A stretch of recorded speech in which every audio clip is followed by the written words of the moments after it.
Welcome to Rekha Vijay DH YouTube channel. ಇವತ್ತು ಮಾಡ್ತಿರೋ recipe capsicum ಪಲ್ಯ. ಕ್ಯಾಪ್ಸಿಕಮ್ ಪಲ್ಯಕ್ಕೆ ಬೇಕಾಗಿರೋ ಸಾಮಗ್ರಿಗಳು: ಒಂದು ಅರ್ಧ ಕೆಜಿ ಕ್ಯಾಪ್ಸಿಕಮ್ನ ಈ ಥರ ಸಣ್ಣದಾಗಿ ಕಟ್ ಮಾಡ್ಕೊಂಡಿದ್ದೀನಿ.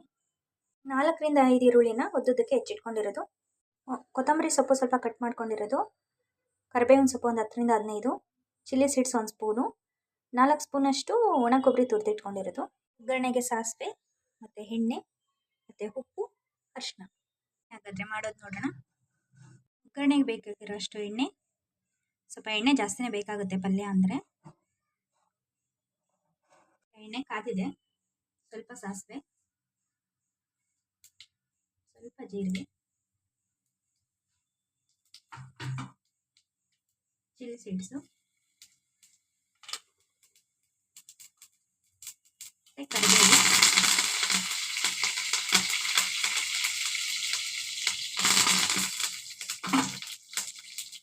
ಈಗ ಈರುಳ್ಳಿ ಹಾಕೋಣ.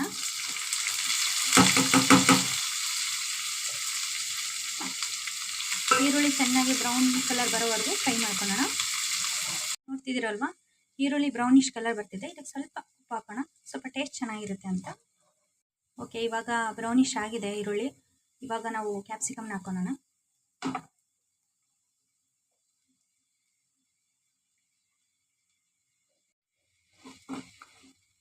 ಚೆನ್ನಾಗಿ ಮಿಕ್ಸ್ ಮಾಡೋಣ.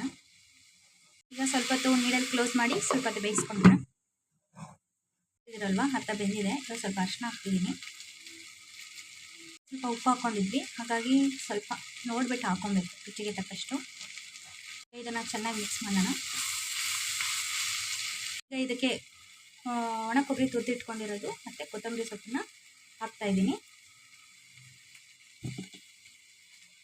ಇದನ್ನು ಈಗ ಚೆನ್ನಾಗಿ ಮಿಕ್ಸ್ ಮಾಡಿಬಿಟ್ಟು ಒಂದು 5 ಮಿನಿಟ್ಸು ಲೋ ಫ್ಲೇಮಲ್ಲಿ ಇಟ್ಬಿಟ್ಟು ನೀರಲ್ಲಿ ಕ್ಲೋಸ್ ಮಾಡಿ ಇಡೋಣ.